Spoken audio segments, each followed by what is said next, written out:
Bonjour, tout va bien?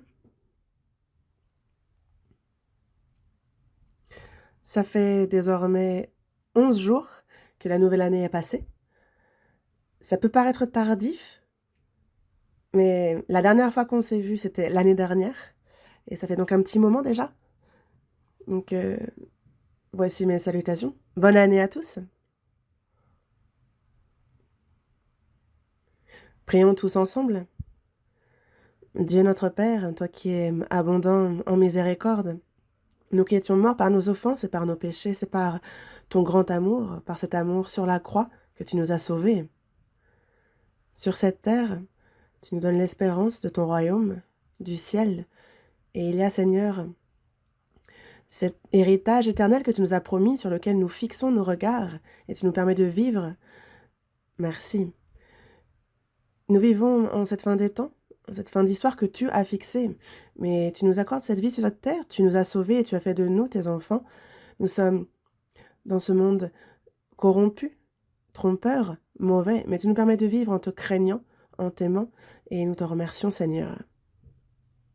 Tu nous dis revenir bientôt et rendre à chacun selon ses œuvres. Seigneur, le jour de ton retour est si proche. Et donc nous, à cette époque, que nous veillons, que nous prions, que nous faisions ce qui t'est agréable, que nous te retournions la gloire,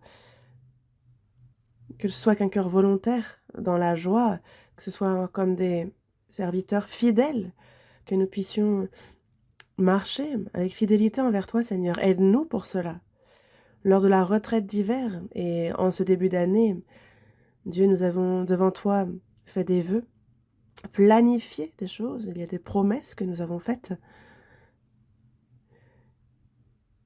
Et nous te remercions car jusqu'à présent, on s'y tient. Mais que vraiment, cette année, je vive en pensant que cette année est pour moi la dernière, que je sois encore davantage fidèle, zélée, que je t'aime toujours plus, Seigneur, et que je te serve mieux. Aide-nous pour cela. Nous avons reçu le salut, nous avons l'espérance du royaume des cieux. Nous vivons encore sur cette terre. Mais que notre but dans la vie pour nous soit clair. Mais il y a toutes ces âmes perdues qui, elles, ne te connaissent pas, qui ne connaissent pas leur raison de vivre. Et que désormais, en cette nouvelle année, de nombreuses âmes soient conduites à toi, soient sauvées, qu'elles soient établies dans la communion, édifiées. Et que cette année porte beaucoup de fruits pour toi, Père. Que cela te glorifie grandement. Aide-nous dans ce sens. Que ta parole nous permet de nous examiner, car tu nous as appelés. Il y a cette récompense que tu nous réserves et que nous courions vers le but et que nous puissions être récompensés. Ce dimanche, nous sommes réunis pour apprendre ta parole. Donne-nous ta parole en abondance, qu'elle se grave dans notre cœur et qu'elle soit la lumière sur notre chemin, dans notre vie, que ce soit à cette parole qu'on s'accroche fermement et nous souhaitons qu'elle nous fortifie et qu'on vive selon elle.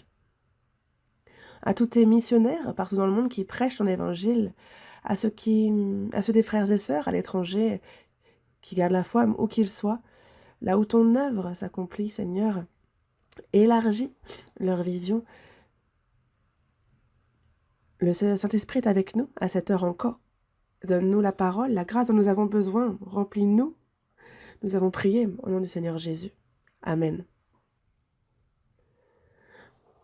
Ouvrons la Bible à la première épître de Pierre, chapitre 4.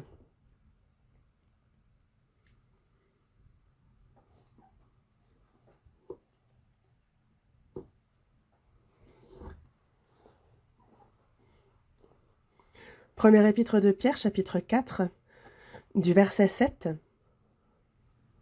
à partir du verset 7. Du verset 7 au verset 11, je lis. La fin de toute chose est proche. Soyez donc sages et sobres pour vaquer à la prière. Avant tout, ayez les uns pour les autres une ardente charité, car la charité couvre une multitude de péchés. Exercez l'hospitalité les uns envers les autres sans murmure. comme de bons dispensateurs des diverses grâces de Dieu, que chacun de vous mette au service des autres le don qu'il a reçu. Si quelqu'un parle, que ce soit comme annonçant les oracles de Dieu. Si quelqu'un remplit un ministère, qu'il le remplit selon la force que Dieu communique, afin qu'en toute chose, Dieu soit glorifié par Jésus-Christ, à qui appartiennent la gloire et la puissance au siècle des siècles. Amen.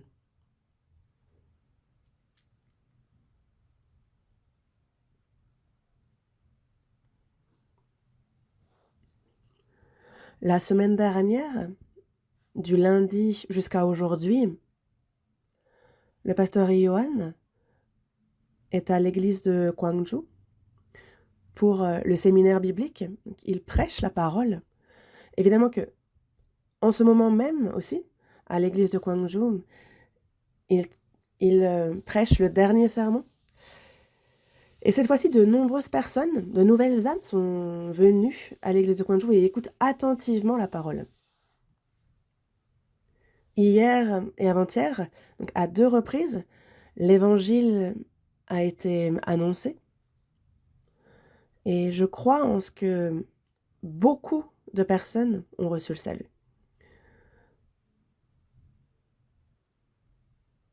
J'espère que ces personnes resteront fermement établies dans la parole, jusqu'au bout, qu'elles seront au sein de l'Église, qui est le corps du Seigneur, et qu'à travers elles, et à travers les nouvelles âmes, de nombreuses âmes pourront recevoir le salut, que beaucoup d'autres âmes soient conduites au Seigneur, c'est que ça puisse porter un fruit abondant, donc que ce soit une joie et la gloire pour le Père. Donc merci de prier aussi pour cela.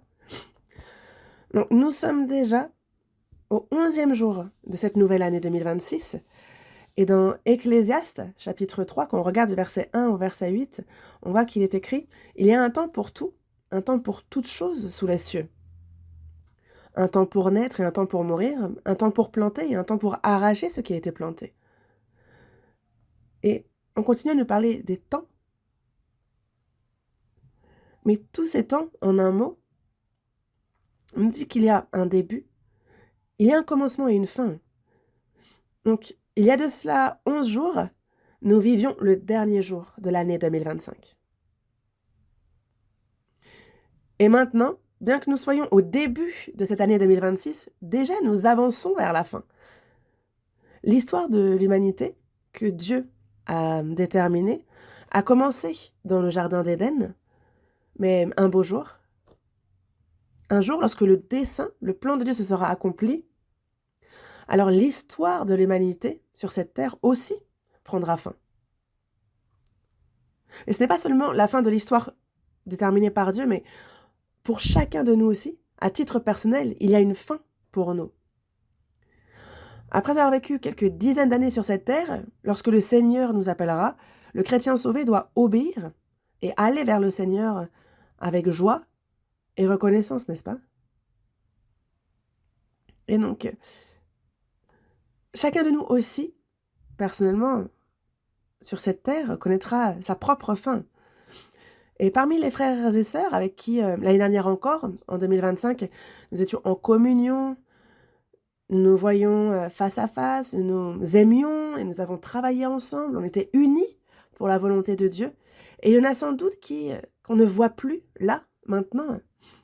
Il y a ceux qui ont été appelés en premier par le Seigneur, qui sont allés auprès de lui. Je ne sais pas combien de chrétiens sauvés en une année reçoivent l'appel du Seigneur à l'église de Séoul, mais pour l'église de Gwangju,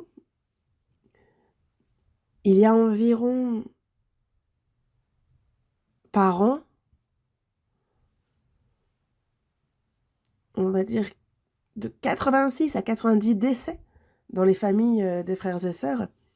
Donc ça signifie qu'en une année, il y a près de 100 frères et sœurs qui partent rejoindre le Seigneur. Mais eux partent en premier, ils obéissent à l'appel final du Seigneur. Mais quel cœur avaient-elles quand elles sont parties? N'y a-t-il pas des choses pour lesquelles elles ont peut-être eu du regret en se disant « mais je n'aurais vraiment pas dû faire ça ». En fait, c'est pourquoi, pour nous, chrétiens sauvés, nous qui vivons, heu, en cette fin des temps, il y a des choses que nous savons en temps normal, que nous ne devons pas les faire. Mais lorsque la mort arrive réellement, je pense que ça devient encore plus pressant, encore plus réel.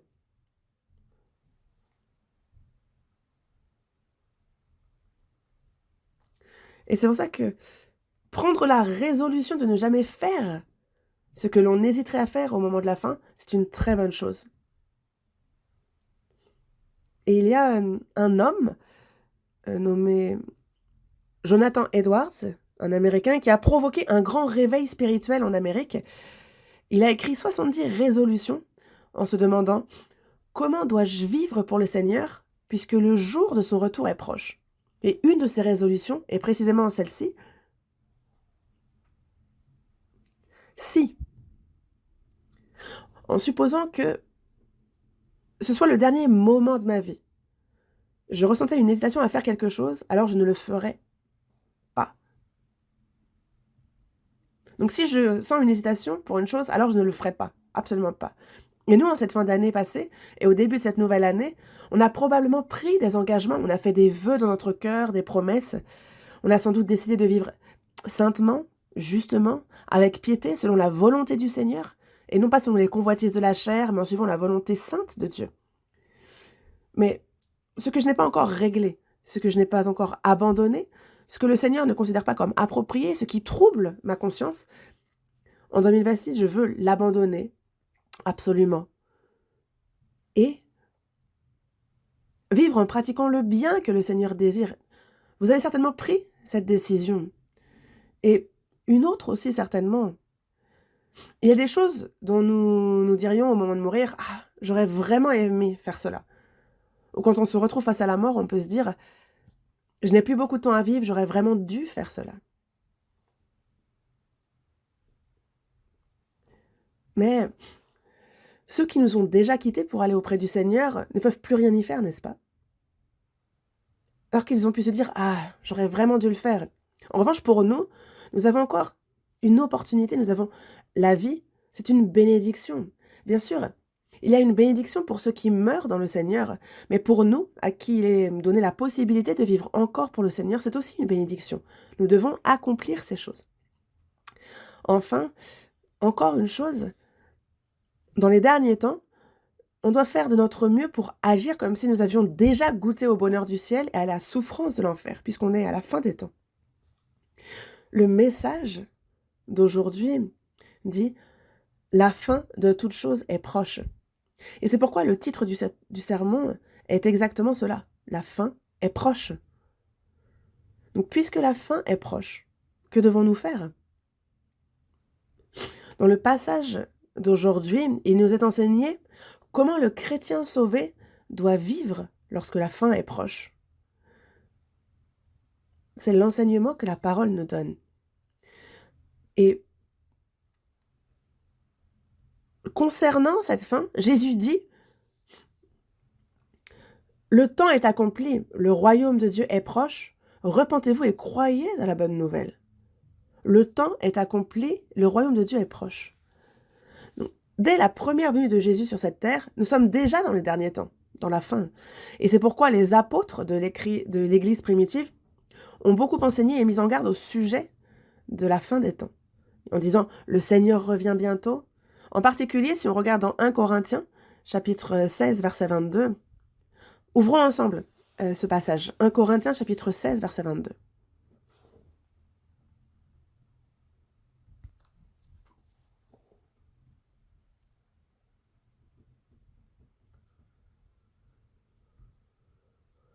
« 1 Corinthiens, chapitre 16, pardon, verset 22. Lisons ensemble. « Si quelqu'un n'aime pas le Seigneur, qu'il soit anathème. Maranatha. » Le Seigneur vient. La seconde venue du Seigneur est proche. La fin de l'histoire de l'humanité est proche. La fin de notre vie, à titre personnel, aussi est vraiment proche. Alors qu'est-ce que ça signifie? Le Seigneur vient bientôt. Et c'est pourquoi il dit: « Si quelqu'un n'aime pas le Seigneur, qu'il soit anathème. » Pendant que nous vivons encore sur cette terre, quelle est la chose la plus importante que nous devons faire? On nous parle d'un commandement plus grand que cela. Dans Marc chapitre 12, verset 31, il y a un scribe qui demande à Jésus: «Quel est le premier de tous les commandements?» Et Jésus répond: «Voici le premier. Tu aimeras le Seigneur ton Dieu de tout ton cœur, de toute ton âme, de toute ta pensée, de toute ta force. Et voici le second. Tu aimeras ton prochain comme toi-même.» Il n'y a pas de commandement plus grand que cela. C'est le plus grand des commandements, c'est ce qu'il nous dit. Donc, autrement dit, ce sont les plus grands commandements. Aimer Dieu et aimer son prochain comme soi-même. C'est pourquoi, dans le passage d'aujourd'hui, dans 1 Pierre, chapitre 4, verset 7, et dans les versets suivants, on voit, c'est pour ça qu'il nous dit: «Avant tout, ayez les uns pour les autres une ardente charité, car la charité couvre une multitude de péchés.» Et donc, il faut que, avant tout, en fait, quelle est notre priorité? Il faut que la priorité, c'est quoi? C'est l'amour fervent les uns pour les autres. C'est l'amour. Mais ici, l'apôtre Paul conclut ses épîtres aux Corinthiens et alors qu'il finit, il dit avec une grande force: «Si quelqu'un n'aime pas le Seigneur, qu'il soit anathème.» Pourquoi est-ce qu'il faut qu'on s'aime à ce point? Il y a une raison à cela. Parce que le Seigneur vient bientôt. Cette expression qui nous dit: «Le Seigneur vient bientôt», est écrite en grec dans le Nouveau Testament, mais ce n'est pas réellement du grec, c'est de l'araméen. Le Seigneur vient bientôt, le Seigneur arrive. C'est écrit en araméen. Et c'est donc, quand on dit Jésus vient bientôt, c'est écrit en araméen, Maranatha, Maranatha. Dans la Bible, on trouve aussi des mots comme Alléluia, qui en hébreu veut dire louer l'Éternel, ou Hosanna, qui en hébreu veut dire sauve-nous. Ces mots ne sont pas... Ce sont des mots que l'on ne traduit pas, ils sont conservés tels quels dans la langue originale. De la même manière, le mot Maranatha n'a pas été traduit en grec, mais il a été conservé tel quel en araméen. Pourquoi? Parce que c'est un mot couramment utilisé par de nombreux frères et sœurs sauvés de l'Église primitive. Évidemment que dans les 66 livres de la Bible, le mot Maranatha n'apparaît qu'une seule fois, ici, à cet endroit précis. Maranatha. Le Seigneur vient, le Seigneur arrive. Et cette expression a encore un autre sens. Seigneur, viens. Seigneur, viens. Et donc, c'est un salut, c'est une parole qui jaillit du cœur de ceux qui attendent avec ardeur et qui désirent profondément le retour du Seigneur. Seigneur, viens. Et cette même pensée, donc on la retrouve avec exactement le même sens dans le passage qu'on a lu dans Apocalypse chapitre 22. On retourne à Apocalypse chapitre 22.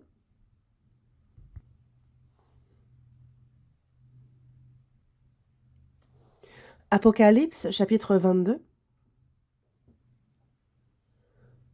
verset 20. Celui qui atteste ces choses dit: oui, je viens bientôt. Amen, viens Seigneur Jésus.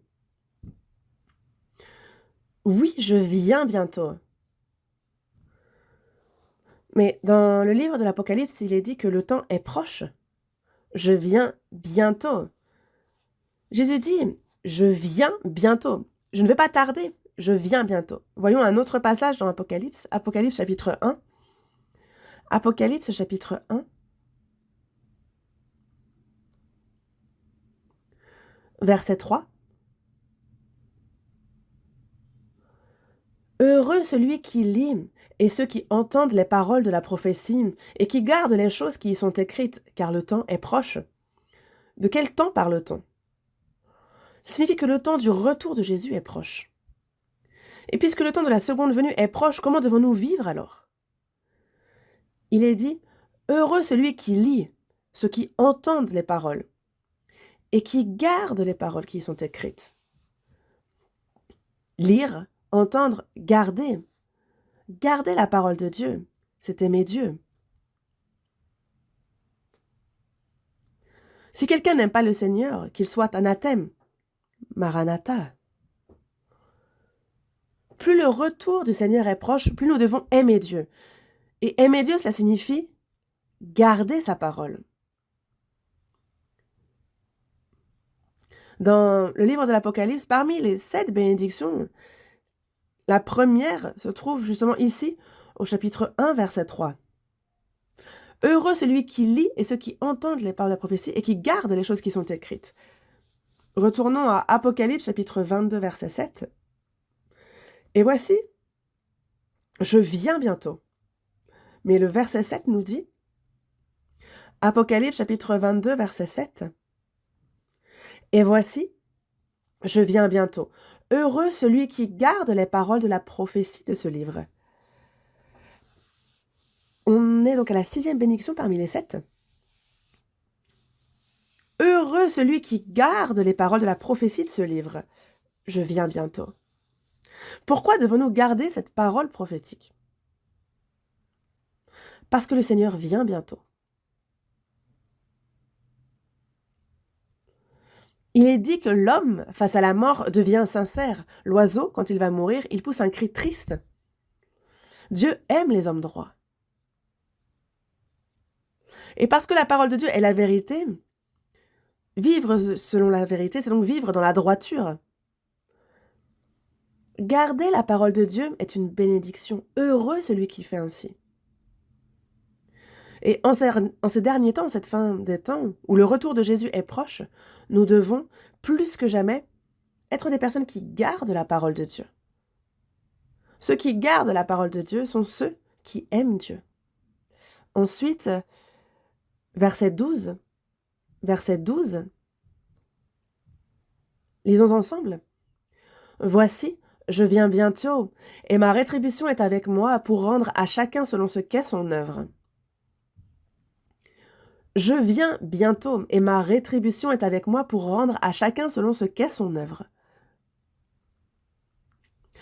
Lorsque Jésus viendra, alors tout chrétien sauvé sera transformé en un corps glorieux et devra se tenir devant le Seigneur. Mais quand on se tiendra devant le Seigneur, nous ne serons pas tous semblables. Il est dit qu'il va rendre à chacun selon ce qu'est son œuvre. Il nous faut tous comparaître devant le tribunal de Christ. 2 Corinthiens chapitre 5 verset 10 nous le dit. Tous, nous nous tiendrons devant le tribunal de Christ, mais ce n'est pas pour être jugés pour l'enfer, mais c'est afin que chacun reçoive selon le bien ou le mal qu'il aura fait. Et donc ce sera pour les rétributions selon comment j'aurais vécu, ce que j'aurais poursuivi, comment j'aurais vécu. La gloire sera différente, comme la gloire est différente pour le soleil, la lune, les étoiles. Il nous faut nous souvenir que selon la manière dont nous avons vécu, selon ce que nous avons recherché dans notre vie, alors les gloires seront différentes. C'est pourquoi l'expression « je viens bientôt », le temps est proche, est répétée encore et encore. Continuons, verset 20. C'est un verset que nous venons de voir. Relisons ensemble le verset 20. Celui qui atteste ces choses dit « Oui, je viens bientôt. Amen. Viens, Seigneur Jésus. » Oui, je viens bientôt. Mais certains pourraient dire « Jésus dit qu'il viendra bientôt, qu'il va venir bientôt. » Et ça fait déjà plus de 2000 ans qu'il le dit depuis le début de l'Église, mais il n'est toujours pas revenu.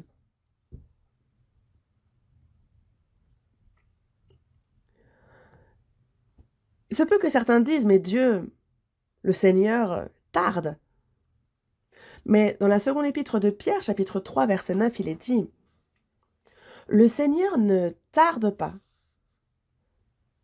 Dans 2 Pierre, chapitre 3, verset 9, « Le Seigneur ne tarde pas dans l'accomplissement de la promesse comme quelques-uns le croient, mais il use de patience envers vous, ne voulant pas qu'aucun périsse, mais voulant que tous arrivent à la repentance. » Pour le Seigneur, devant le Seigneur, un jour est comme 1000 ans et 1000 ans sont comme un jour. Et Jésus est monté au ciel vers l'an 33. Et lorsqu'il est monté au mont des Oliviers, les anges ont dit: «Ce Jésus viendra de la même manière que vous l'avez vu allant au ciel». Mais ça ne fait pas encore 2000 ans. Donc ça ne fait pas 2000 ans depuis que Jésus est monté au ciel. Devant le Seigneur, un jour est comme 1000 ans et 1000 ans sont comme un jour. Pour le Seigneur, 2 jours, un jour n'est même pas passé. Pourquoi Dieu patiente-t-il ainsi?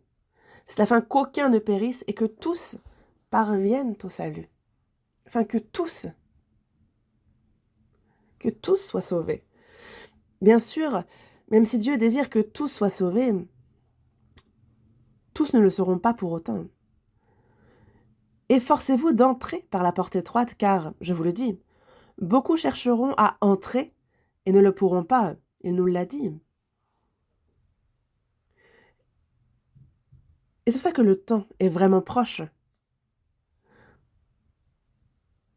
Il y a 2000 ans, les chrétiens de l'Église primitive disaient: «Le Seigneur vient bientôt, Maranatha, Maranatha». Ils s'encourageaient et se consolaient ainsi. Et même au milieu des souffrances et des persécutions, ils disaient: «Le Seigneur vient bientôt». Et lorsqu'il viendra, notre situation sera complètement renversée. Ils se sont certainement réconfortés de cette manière. Et nous, aujourd'hui alors? Qu'en est-il de nous? Nous sommes 2000 ans plus proches encore. Nous vivons à l'époque où nous voyons tous les signes qui doivent précéder la venue du Seigneur. Le Seigneur vient, là, dans notre génération. Il viendra, c'est certain. Mais alors, puisque le jour du retour du Seigneur est proche, comment devons-nous vivre? Et c'est pour ça, on revient à notre passage principal, 1 Pierre chapitre 4.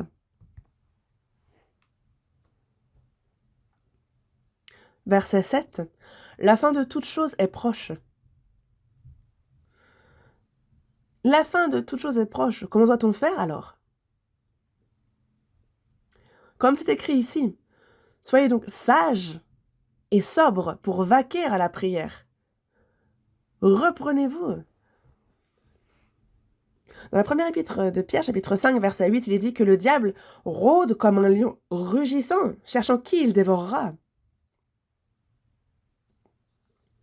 Dans ce monde, nous devons chaque jour remporter la victoire par la croix, dans le combat contre nous-mêmes, contre le monde, contre le diable. Mais ce n'est pas parce que notre volonté est forte que nous sommes vainqueurs. J'ai été crucifié avec Christ, et si je vis, ce n'est plus moi qui vis, c'est Christ qui vit en moi. Si je vis maintenant dans la chair, je vis dans la foi au Fils de Dieu, qui m'a aimé et qui s'est livré lui-même pour moi.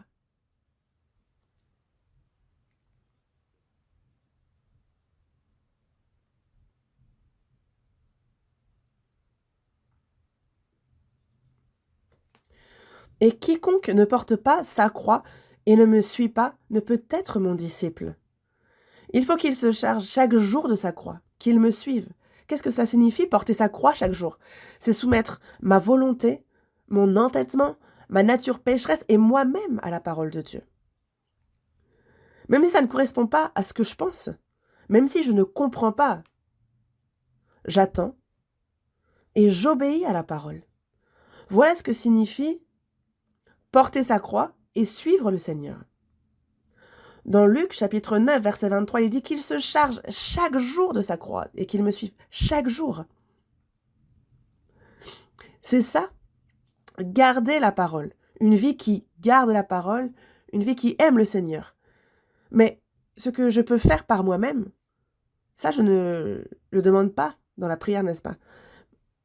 Mais en revanche, ce que je ne peux pas faire, ce qui est totalement impossible à l'homme, là, en fait, il y a une limite claire à l'humanité, à ce que l'homme peut faire. Et Dieu nous fait connaître ces limites, il nous conduit à comprendre, à connaître, mais aussi à aller au-delà. C'est pour ça que la prière est nécessaire. Mais alors pourquoi est-ce que nous devons prier? 3 raisons nous sont données ici. Il nous faut prier parce que la fin de toute chose est proche. Il nous faut prier parce qu'il nous faut être sage, être sobre. Et c'est pour ça qu'il nous faut prier. Parce que Sans l'aide de Dieu, sans sa grâce, nous ne pouvons rien faire. Parce que nous, il nous faut accomplir sa volonté, être encore plus zélés et fidèles, mais sans l'aide de Dieu, sans sa grâce, nous ne pouvons pas le faire. Dans 1 Corinthiens, chapitre 15, verset 10, il est dit « Par la grâce de Dieu, je suis ce que je suis. Et sa grâce envers moi n'a pas été vaine, loin de là. J'ai travaillé plus que tous, non pas moi toutefois, mais la grâce de Dieu qui est avec moi. » C'est l'apôtre Paul qui dit ça. Le salut, c'est la grâce de Dieu. Après le salut, remporter chaque jour la victoire par la croix est aussi sa grâce.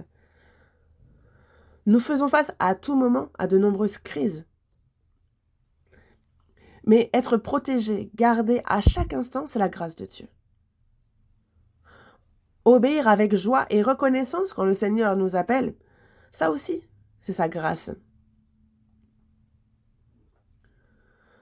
Et aussi, louer, remercier et adorer le Seigneur et le Père au ciel, ça aussi, c'est la grâce du Seigneur. Ce n'est pas par ma volonté, ce n'est pas parce que nous sommes capables, tout est grâce, grâce du Seigneur. Mais alors, qu'est-ce que la prière?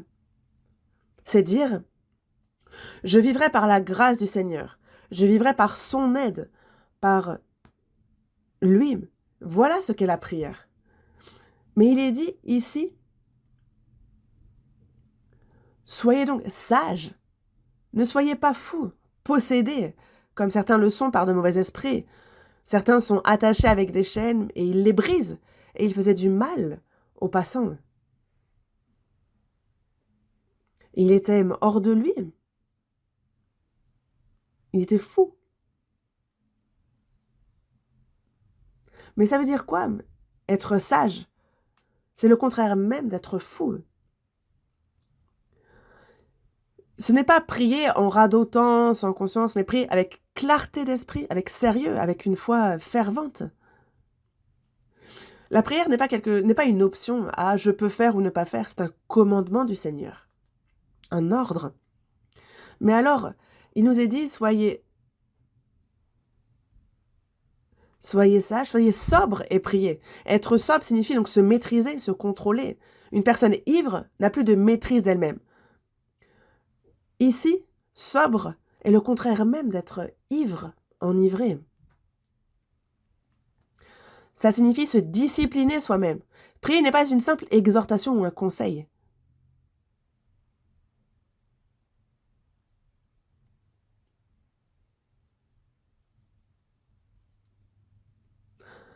Ne pas obéir au commandement de Dieu, c'est un péché. Et c'est pour ça que Samuel l'a bien dit.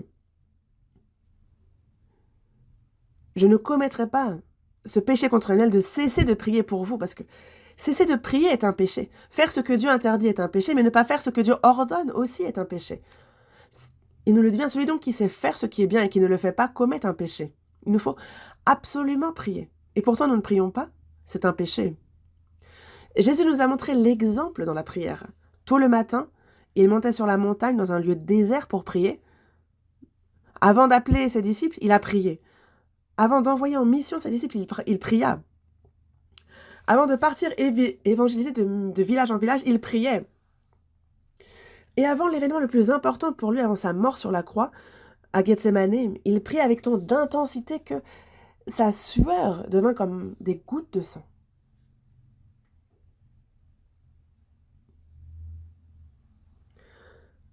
Plus la fin de toute chose est proche, plus il nous faut être donc sage, sobre et vaquer à la prière. Mais certaines personnes disent, nous recevons la grâce de Dieu, ses dons, comme réponse à la prière. Mais les dons de Dieu sont placés sur l'étigère la plus haute.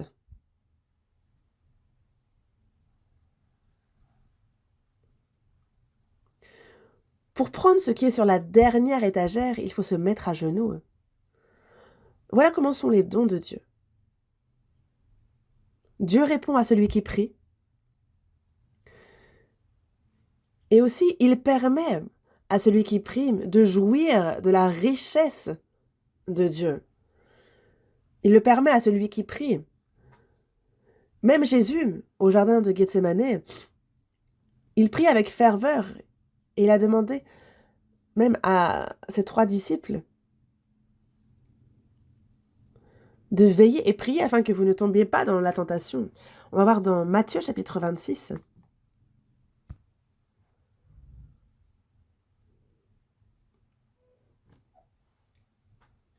Matthieu chapitre 26, verset 41.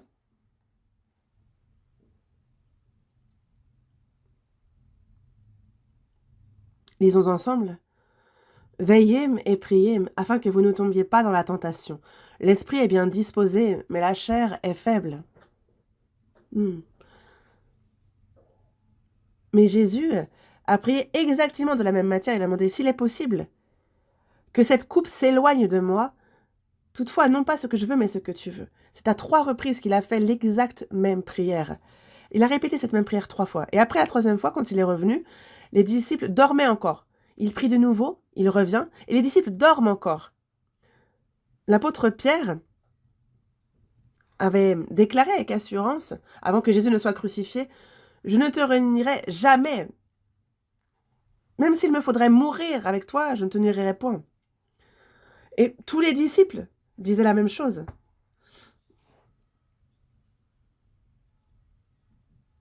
Mais pourtant, il avait pourtant parlé avec beaucoup d'assurance, mais quand Jésus a été arrêté, il l'a renié 3 fois. Il a même juré et maudit en le reniant. Alors qu'il leur dit, soyez sages, veillez, priez afin que vous ne tombiez pas dans la tentation. Mais pourquoi ils ont dormi? Pourquoi ils ont dormi? Nous devons vivre chaque jour en étant vainqueurs dans le Seigneur, en portant le fruit de la bonne volonté du Seigneur. Mais ça ne se fait pas par nos propres forces. C'est par la puissance de Dieu, revêtue de cette force que Dieu nous donne, que nous pouvons vaincre chaque jour dans la marche, dans la vie de foi. Sans la prière, c'est impossible. Il faut prier. Mais les disciples n'ont pas prié. Après la mort de Jésus sur la croix et sa résurrection, le Seigneur ressuscité est apparu aux disciples. Alors, qu'a fait Pierre? Il s'est profondément repenti. Dans Jean, chapitre 21, verset 15, il dit bien « M'aimes-tu plus que ne m'aime ceci ?» Et Pierre a répondu « Oui, Seigneur, tu sais que je t'aime. » Et Jésus lui dit « Paie mes agneaux, paie mes brebis. » Et c'est encore à 3 reprises que Jésus a vérifié l'amour de Pierre pour lui. Et les autres disciples, les autres apôtres, tout aussi craintifs, qu'est-ce qui leur est arrivé? Ils disaient « Jugez s'il est juste devant Dieu de vous obéir plutôt qu'à Dieu. Nous ne pouvons pas ne pas parler de ce que nous avons vu et entendu. » Quelle que soit la persécution, ils ont témoigné de la résurrection du Seigneur, au péril de leur vie, et tous ont fini par mourir en martyrs. Pierre, lui aussi, il s'était complètement repenti. De quoi? De ne pas avoir prié. Alors que le Seigneur priait avec tant d'ardeur, Pierre dormait.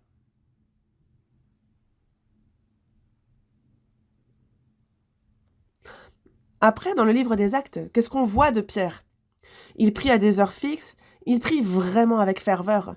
Voyons dans Actes, chapitre 1.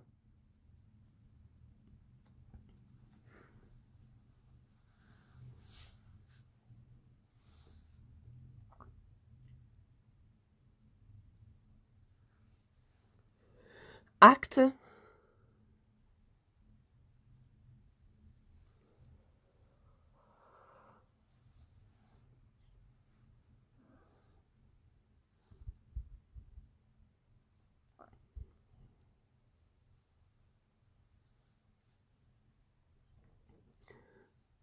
Actes chapitre 1, verset 14, on voit dans le verset 13, quand ils furent arrivés, ils montèrent dans la chambre haute où se tenaient d'ordinaire, c'était Pierre, Jean, Jacques, André, donc on voit les disciples réunis, et dans le verset 14, il est dit « Tous d'un commun accord persévéraient dans la prière avec les femmes et Marie, mère de Jésus, et avec les frères de Jésus. »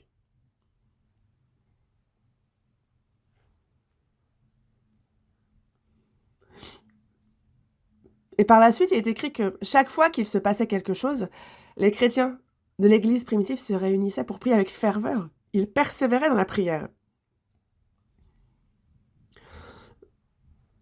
On voit que Pierre et Jean montaient ensemble au temple à l'heure de la prière, c'était la 9e heure. On le voit que aussi il s'approchait, il monta sur le toit vers la 6e heure pour prier. Donc vraiment, il se consacrait à la prière. Et à travers ces hommes de foi de l'Église primitive qui s'adonnaient à la prière, Dieu a agi avec puissance. Mais pourquoi est-ce que la puissance de Dieu ne se manifeste pas à travers moi? Pourquoi n'y a-t-il pas, par mon intermédiaire, d'âmes nouvelles qui reçoivent le salut? Pourquoi je ne porte pas de fruits dans l'évangélisation? Les saints de l'Église primitive priaient et annonçaient la parole. Jésus lui-même nous a donné un exemple. Priez. Persévérez dans la prière. Veillez-y avec action de grâce.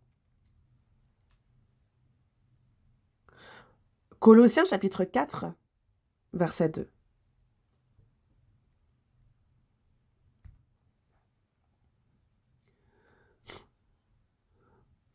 Et lorsque le Saint-Esprit, à travers les apôtres, écrit la Bible, il nous parle à beaucoup de reprises sur la prière. Colossiens chapitre 4, verset 2, lisons ensemble.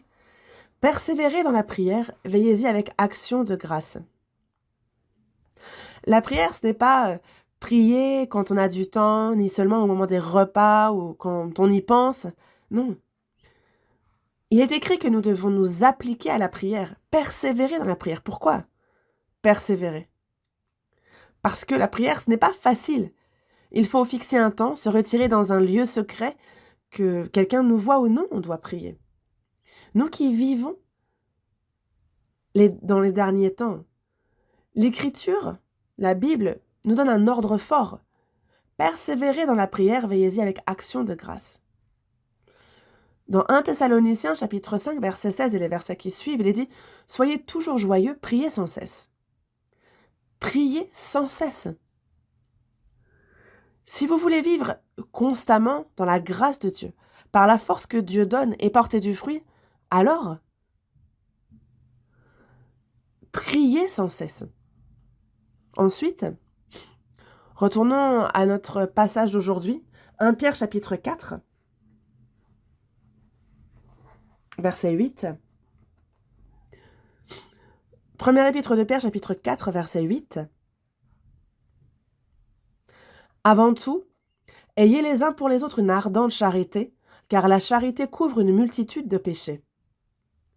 Avant tout, ça signifie ici une priorité absolue. C'est l'amour. Avant tout.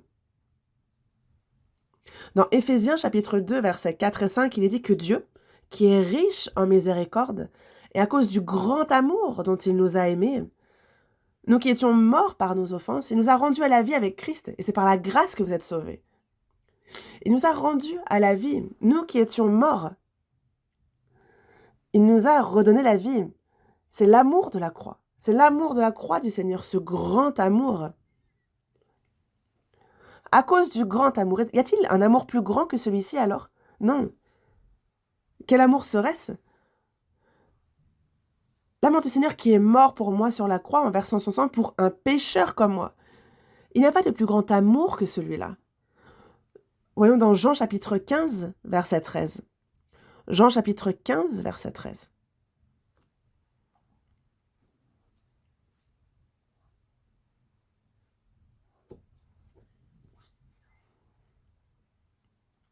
Évangile selon Jean chapitre 15, verset 13. Lisons ensemble. Il n'y a pas de plus grand amour que de donner sa vie pour ses amis.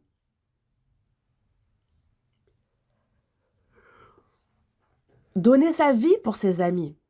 Il n'y a pas de plus grand amour que ça.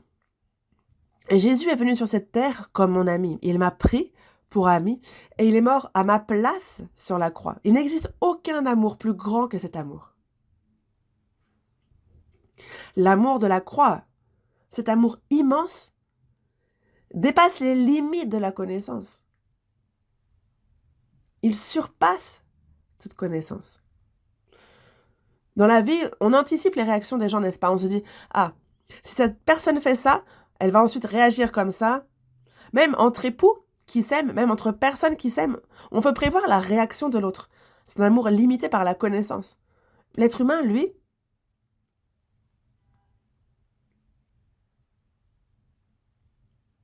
comment est-il? Lorsque quelqu'un me plaît, lorsque quelqu'un me traite bien, lorsqu'il m'est utile, alors, moi, Moi aussi, je suis aimable envers cette personne, je souris, je fais preuve de bonté. Mais s'il me fait du mal, s'il me blesse dans mon orgueil, s'il me méprise, alors la réaction est la suivante. C'est facile à prévoir.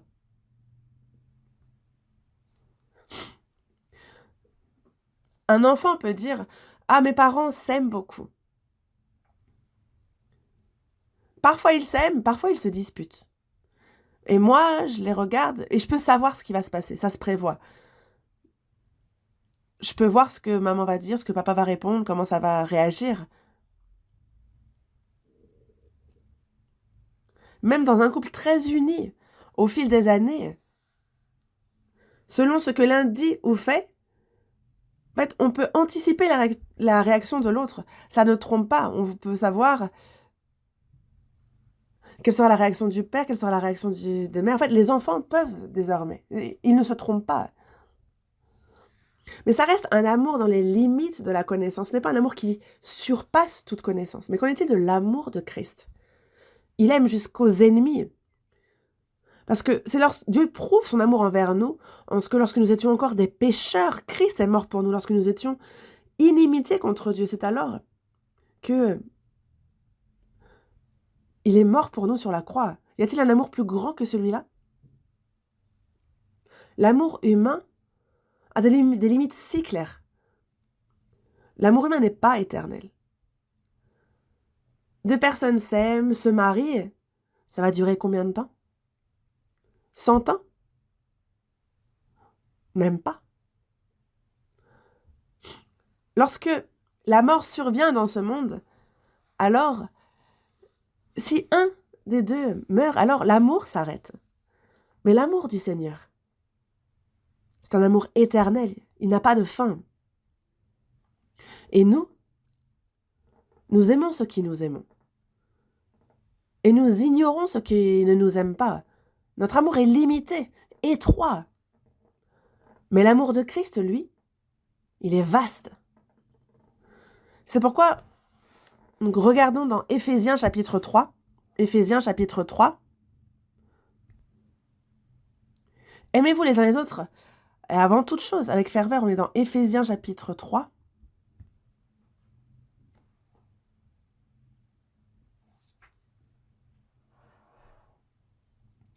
Verset 17. Versets 17 à 19. Lisons ensemble. En sorte que Christ habite dans vos cœurs par la foi, afin qu'étant enracinés et fondés dans l'amour, vous puissiez comprendre avec tous les saints quelle est la largeur, la profondeur et la hauteur, et connaître l'amour de Christ qui surpasse toute connaissance, en sorte que vous soyez remplis jusqu'à toute la plénitude de Dieu. Cet amour, c'est l'amour de Christ qui surpasse toute connaissance. L'amour de la croix, il n'y a pas de plus grand amour que celui-là. Mais notre état spirituel change selon la mesure dans laquelle nous connaissons l'amour de Christ, l'amour du Seigneur. Connaître l'amour du Christ, se connaître, ça signifie de connaître l'amour de Christ qui dépasse, qui surpasse la connaissance. C'est pas seulement un amour intellectuel ou théorique, c'est un amour qui se pratique dans ma vie, un amour que j'expérimente concrètement au quotidien. Que faisons-nous de cet amour du Christ? On doit l'apprendre, on doit marcher sur cette race. Il y a l'amour du Christ qui surpasse toute connaissance. Il y a cette largeur, la longueur, la profondeur, la hauteur. Il nous faut comprendre tout cela. Parce que cet amour est exprimé en 4 dimensions. On en voit la largeur, elle est immense, vaste, sans limite. L'être humain aime selon des critères. Ça dépend des relations scolaires, l'origine, le niveau économique ou le niveau d'éducation ou ses préférences personnelles, mais l'objet de l'amour humain est toujours limité. Mais l'amour de Christ, lui, qu'en est-il? Il n'y a aucune distinction. Homme, femme, juif, grec, païen, noble ou humble, riche ou pauvre, en bonne santé ou malade. quelqu'un de bon, quelqu'un de mauvais, il n'y a aucune distinction. Dieu, qui a créé l'univers immense et sans limite, son amour aussi est vaste et infini. Cette largeur est infinie. Nous sommes des personnes qui avons reçu cet amour, l'amour du Christ. C'est pourquoi nous ne devons pas faire de discrimination envers les autres. Nous ne devons pas choisir qui mérite notre amour. Si l'amour de Christ avait été un amour sélectif, limité, comment quelqu'un comme moi aurait-il pu être sauvé? L'apôtre Paul, il dit bien, c'est une parole certaine et entièrement digne d'être reçue que Jésus-Christ est venu dans le monde pour sauver les pécheurs, dont je suis le premier. Le pire des pécheurs, le premier des pécheurs a été sauvé. Alors, qui ne pourrait pas être sauvé? Si Dieu a sauvé quelqu'un comme moi, ça, c'est grâce à la largeur de l'amour de Christ. Cet amour n'a pas de limite. Et c'est pour cela que personne dans ce monde ne pourrait pas ne pas être sauvé. Il n'y a personne qui serait trop pécheur ou trop indigne pour être sauvé. On a ensuite la longueur. De l'Orient à l'Occident, elle n'a pas de fin, elle est éternelle. Dans Jean chapitre 13, verset 1, il est dit « Ayant aimé les siens qui étaient dans le monde, il met le comble à son amour pour eux. » Il mit le comble, il les a aimés jusqu'au bout. Voyons dans Jean chapitre 13, verset 1.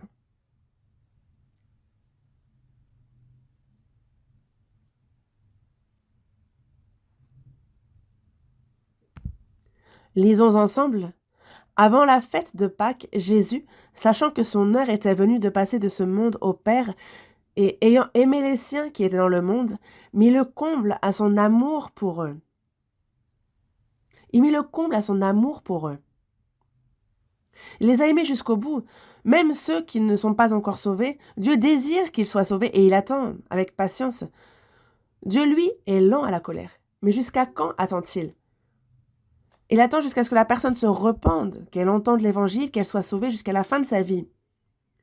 Et pour celui qui a été sauvé une fois, même s'il est faible, même s'il pêche et fait des erreurs, Dieu l'aime jusqu'à la fin. Si la personne est sauvée, si elle est son enfant, alors il l'aime jusqu'à la fin. Il continue de s'intéresser à lui jusqu'au bout. L'amour de Dieu est un amour éternel, infini. Mais nous, comment sommes-nous? Au début, nous aimons. On pourrait tout donner, on dirait. Mais plus tard, si l'autre ne correspond plus à nos attentes, alors nous nous vexons et on se sépare de cette personne.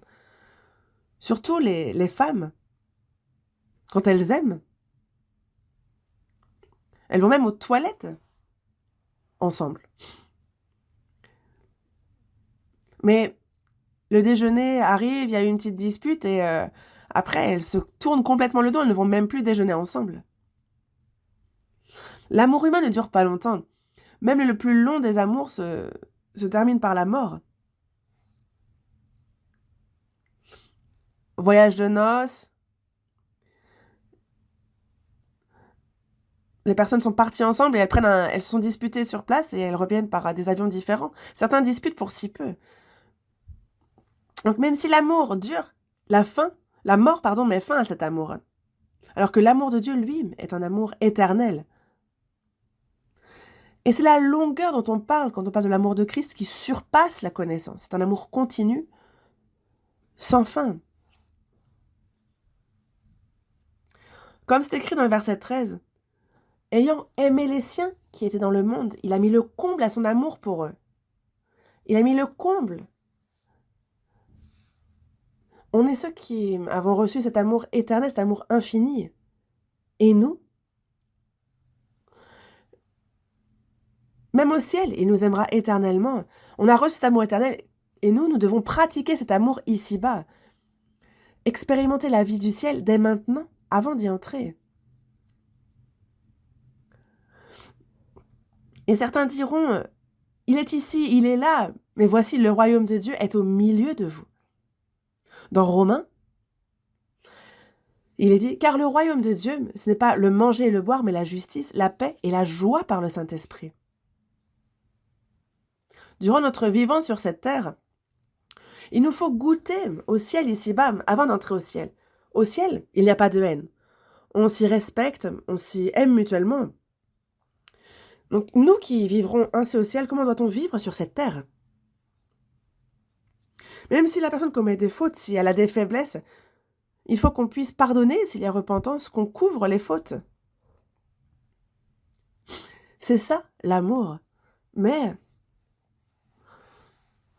quand la personne nous fait grandement du mal, si on tourne le dos à cette personne, qu'on la considère comme un ennemi, si un chrétien vit ainsi puis ensuite va au ciel, que va-t-il lui arriver?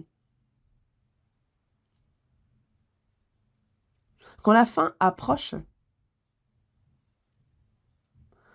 il nous faut examiner notre relation avec Dieu. Il ne me reste pas longtemps à vivre. La fin est proche. Quelle est ma relation avec Dieu? Est-ce qu'elle est bonne, mauvaise? Et ma relation avec les autres, est-ce que j'ai des problèmes dans la communion? Il faut s'examiner. Déjà, voilà, Dieu déteste le péché. Voir, est-ce que moi j'ai du péché? Est-ce que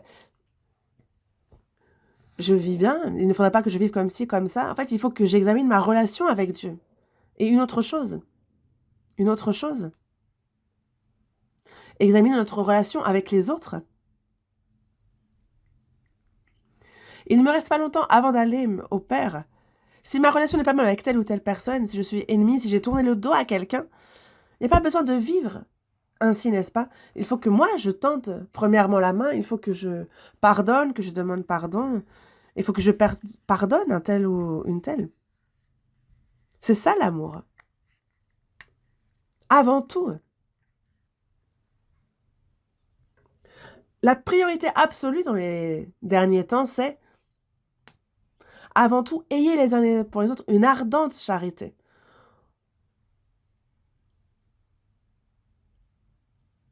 Tout à l'heure, on en parlait dans Éphésiens chapitre 3, on nous parlait de la largeur, de la longueur. On voyait les 4 dimensions de cet amour. Il y a la largeur, la longueur et la hauteur. La hauteur. Cet amour qui élève des êtres bas et méprisables jusqu'au trône de Dieu. Et nous, par l'amour du Christ, nous sommes devenus des êtres nobles. Nous ne sommes plus vils et bas. Nous sommes enfants de Dieu. Pour nous élever, il a renoncé à sa richesse. Il s'est fait pauvre volontairement afin de nous conduire jusqu'au ciel. Et pour ce qui est de la profondeur, quand nous étions au plus bas, destinés à l'enfer, Jésus, lui, est descendu jusque-là, jusqu'au séjour des morts. Il a porté nos péchés. Et il nous a aimés. Et dans le cœur, il y a des blessures profondes dans le cœur humain, mais il n'y a aucune technique médicale qui ne peut guérir ces blessures. Mais Jésus, lui, il est descendu jusqu'au plus profond de notre être, jusqu'aux chaînes du péché transmises de génération en génération, jusqu'aux blessures enfouies dans notre cœur, et il nous a guéris. Jésus l'a fait. Et jusqu'au plus profond de nous, il y avait cette chaîne du péché, transmise de génération en génération. Ces blessures enfouies dans notre cœur, reçues des autres, dont on n'arrivait pas à se défaire.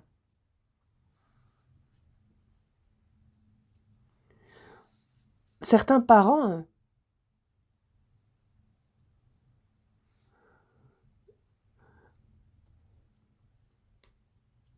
quand il y a des erreurs quand les enfants voient leurs parents, ils se disent: «Ah, moi, jamais je ne vivrai comme mon père, jamais je ne vivrai comme ma mère».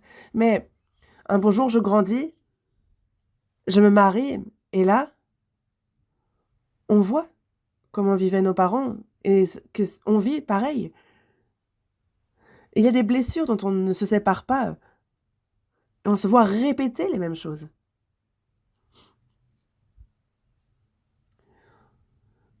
Mais ces blessures qui sont enfouies dans notre cœur, au plus profond. Et Jésus est descendu jusque-là et il nous a guéris. C'est Jésus qui l'a fait. Lui qui est mort sur la croix et qui m'a aimé au point de mourir sur la croix, qui s'est chargé de tout mon péché. Lui qui est entré en nous, lui qui nous a guéris. Et c'est pour ça que l'amour de Christ est un amour qui surpasse toute connaissance. Ce n'est pas prévisible, c'est un amour qui surpasse toute connaissance. Sa hauteur, sa longueur, sa largeur, sa profondeur. Et nous avons reçu cet amour-là. Une personne qui a reçu cet amour-là doit agir en accord avec cet amour. Avant tout, ayez les uns pour les autres une ardente charité. Mais si quelqu'un a été sauvé sur cette terre, mais qu'il n'a pas réglé certains problèmes, qu'il vit encore dans les conflits, les malentendus, les disputes, qu'il fuit certaines personnes, quand il va rencontrer le Seigneur dans cet état-là, que se passera-t-il? Le Seigneur ne dira-t-il pas « J'ai entièrement pardonné tous tes péchés, j'ai même réglé jusqu'à la racine profonde de tes péchés, je t'ai aimé pour l'éternité » Un pécheur comme toi, je ne t'ai pas discriminé, je t'ai sauvé pour que tu deviennes enfant de Dieu et que tu ailles au ciel. Alors pourquoi? Sous prétexte que cette personne ne correspond pas à tes goûts, pourquoi l'as-tu rejeté? Mise à distance, pourquoi tu lui as tourné le dos? Pourquoi tu es venu ici sans résoudre ce problème? Le Seigneur ne dirait-il pas ça? C'est pourquoi, lorsque la fin approche, nous examinons notre relation avec le Seigneur et aussi notre relation avec les autres. Il y a aussi autre chose. Lorsque le jour du Seigneur approche, nous nous demandons qu'avons-nous fait depuis que nous sommes sauvés? Dans Jean chapitre 15, versets 8 et 9, il est dit « Ainsi, mon Père sera glorifié si vous portez beaucoup de fruits et vous serez mes disciples. Donc, soit donc que vous mangiez, soit que vous buviez, soit que vous fassiez quelque autre chose, faites tout pour la gloire de Dieu. »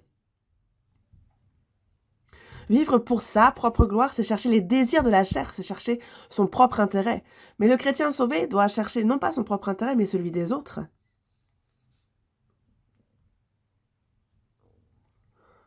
Quand nous nous tiendrons devant le tribunal de Christ, la question sera claire. Ai-je vécu pour moi-même ou ai-je vécu pour la gloire de Dieu? C'est clair. Vivre pour la gloire de Dieu, c'est le bien. Vivre uniquement pour son propre intérêt, c'est le mal. Dieu nous fera tous comparaître devant le tribunal de Christ et chacun rendra selon ce qu'il a fait dans son corps. Donc, lorsque la fin approche, on réfléchit à ceci. Quel genre de louange, de compliments je recevrai devant le Seigneur et quels reproches je vais recevoir? Qu'ai-je fait après avoir été sauvé?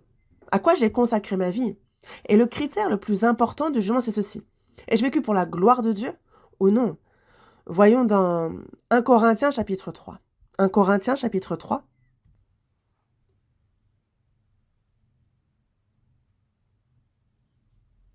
Du verset 10, à partir du verset 10, « Selon la grâce de Dieu qui m'a été donnée, j'ai posé le fondement comme un sage architecte et un autre bâtit dessus. Mais que chacun prenne garde à la manière dont il bâtit dessus. Car personne ne peut poser un autre fondement que celui qui a été posé, savoir Jésus-Christ. Or, si quelqu'un bâtit sur ce fondement avec de l'or, de l'argent, des pierres précieuses, du bois, du foin, du chaume, l'œuvre de chacun sera manifestée.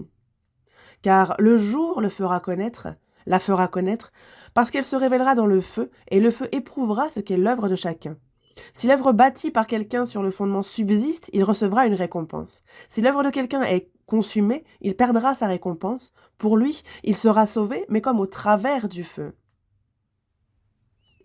Après avoir été sauvés, après avoir reçu le salut, lorsque le Seigneur viendra et que nous nous tiendrons devant lui, il y aura des personnes qui recevront une récompense et d'autres qui subiront un préjudice. Quel préjudice? Serviteurs méchants et paresseux. Il y a ceux qui recevront une récompense, Bon et fidèle serviteur, tu as été fidèle en peu de choses, je te confierai beaucoup. Donc il est dit ici que certains recevront une récompense, d'autres des préjudices. Donc on parle ici de construire une maison avec de l'or, de l'argent, des pierres précieuses, ou avec du bois, de la paille ou de l'herbe. L'herbe sèche et la fleur tombe, mais la parole du Seigneur demeure éternellement. Donc ce qui reste, c'est de vivre sur la parole de Dieu. Qu'est-ce que l'or? Dans la Bible, l'or représente la gloire de Dieu, l'argent représente la rédemption. Donc l'or et l'argent, les pierres précieuses, il y a les pierres précieuses, et il y en a qui construisent avec cela. Les pierres précieuses représentent le chrétien sauvé qui craint l'Éternel. Donc il y a ceux qui construisent avec de l'or, de l'argent, des pierres précieuses pendant qu'ils vivent sur cette terre. C'est comme un salut éprouvé dans le feu. Le bois, la paille et l'herbe brûlent, mais l'or, l'argent et les pierres précieuses ne brûlent pas dans le feu. Et ça subsiste éternellement jusque dans le royaume des cieux. Donc une vie vécue pour la gloire du Seigneur est connectée, est en lien avec l'éternité. Donc on vit pour la gloire du Seigneur. Il y avait un gars dans la construction, un architecte qui a consacré toute sa vie à une grande entreprise de construction. Il a pris sa retraite parce qu'il était âgé. Donc le président de l'entreprise, reconnaissant de tout ce que cet homme avait accompli, lui a fait une dernière demande. Il lui demande une faveur. Avant ton départ à la retraite, est-ce que tu pourrais construire une dernière chose pour moi? Fais du mieux que tu peux pour cette dernière maison. Est-ce que tu pourrais vraiment faire un chef-d'œuvre? Mais en fait, l'architecte, lui, il s'apprête à partir. Il n'avait pas envie de travailler de plus, donc il n'était pas content. Mais le président de l'entreprise lui dit, pour les matériaux, ne te préoccupe pas du budget. Prends ce qu'il y a de mieux comme matériaux. Mais donc l'architecte, lui, se dit, bon, le président, il veut que je construise une maison pour lui, mais il en a déjà une. Donc en fait, il a construit une maison, mais de quelle manière? Il a fait de manière approximative. Les matériaux n'étaient pas de qualité supérieure, c'était juste du travail fait à moitié. Ça a été bâclé. Et il dit, voilà, monsieur le président, j'ai terminé votre maison comme mon dernier chef-d'œuvre, mais ça n'avait rien d'un chef-d'œuvre. Et le président lui dit, hmm, très bien, tu as travaillé dur pour notre entreprise, vraiment dur. Cette maison est pour toi. Si tu rentres dans cette maison, en plein hiver, les courants d'air vont refroidir. Mais imaginez les regrets qu'il a eus. S'il avait utilisé les meilleurs matériaux pour construire, s'il avait su que c'était pour lui, il aurait certainement fait ça. Mais de la même manière, en fait, un chrétien sauvé se pose la question, nous vivons sur cette terre et comment est-ce qu'on construit notre maison? Est-ce que c'est sur justement le rocher? Est-ce que c'est sur ce fondement qu'est le Christ? Ou est-ce qu'on construit avec du bois, de la paille, de l'herbe? Ou alors on construit avec de l'argent, de l'or, des pierres précieuses? Donc, lorsque la fin approche, on doit se demander pourquoi on a vécu. Revenons une dernière fois à notre passage principal, 1 Pierre chapitre 4.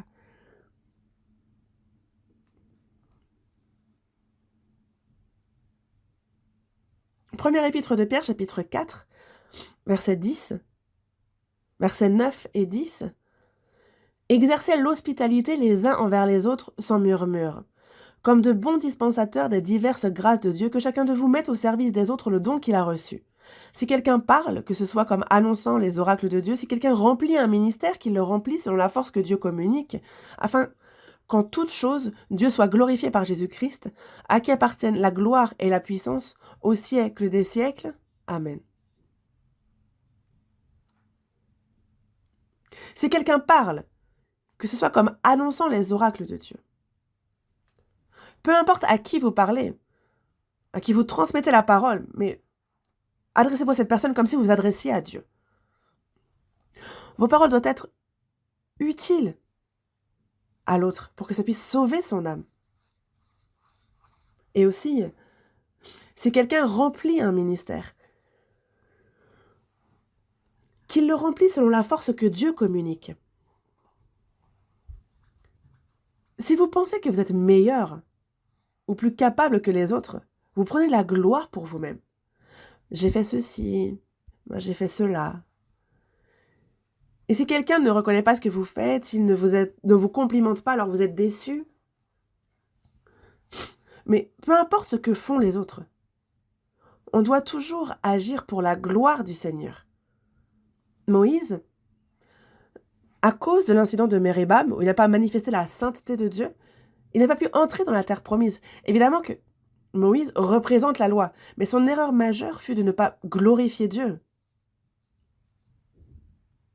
Sa plus grande erreur, il n'a pas rendu gloire à Dieu.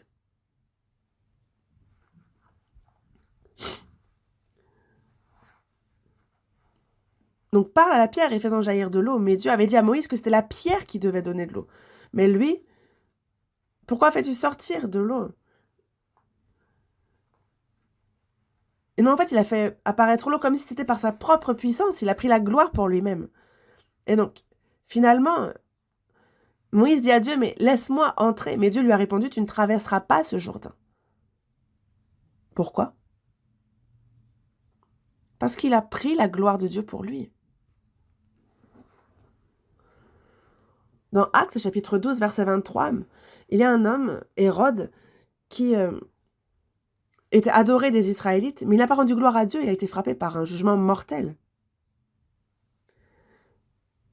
Et il est dit que le roi Hérode a expiré, rongé des vers pour avoir pris la gloire de Dieu. Pour tout ce que fait un chrétien sauvé, il doit dire, oui, c'est par la grâce du Seigneur. Ça a été fait par la grâce du Seigneur, avec le don que le Seigneur m'a donné. Je rends ce service par sa grâce. À l'époque de David, le peuple d'Israël a offert beaucoup pour pouvoir construire le temple. Ils ont beaucoup donné. Mais qu'ont-ils dit? Nous recevons de ta main ce que nous t'offrons. Oui.